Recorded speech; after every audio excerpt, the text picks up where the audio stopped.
Alright, Darksiders, here we go. Let's talk about Birds of Prey. Welcome, Darksiders.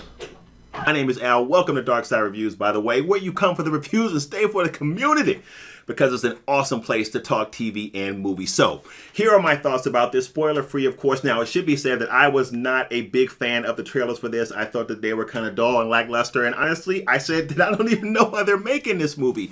But I was pleasantly surprised by this. This is a pretty entertaining film. And I think that if you are a big Harley Quinn fan, if you're that guy or that girl that follows the comics, that loves the animation, that followed her through the movies, that likes the game, then you are going to like this, because I think that they really nail Harley Quinn's character pretty dead on, at least from what I know. Margot Robbie does a really good job of bringing Harley Quinn to life in a lot of the mechanics of what we see her do in the movies, and a lot of the things that are kind of tropes that reflect who Harley Quinn is in other sources of where we see her are really evident in this movie, especially the fight mechanics. They nailed that dead on. I think the story is pretty interesting. The whole idea of what happens when she splits from Mr. J and how that impacts her life is a really good story. A great use of exposition here and kind of how they fill us in on some of the backstory. Some of the best use of exposition I've actually seen in a film we see in Birds of Prey. So I think they really nailed that. Now, the villain in this film was played by Ewan McGregor, Black Mask, and I actually thought he was a pretty good villain, though not super compelling, right? We really don't know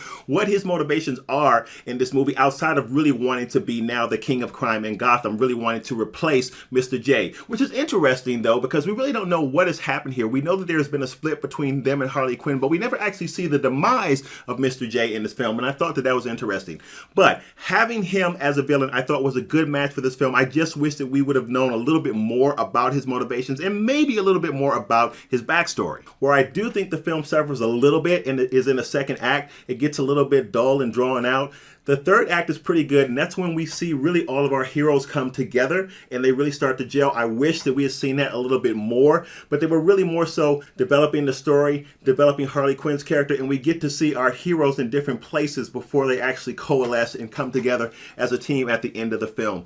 On the whole, I think that you will like this film if you are a Birds of Prey and Harley Quinn fan. I think that you can also enjoy this movie if you are not a fan of the source material and you were just interested in what you saw from the trailer. So this is one that I would say go and check out. I'm curious to know what you think about this, so make sure that you leave me a comment below and let me know what your thoughts are about the film. Now, let's check out this next video right here.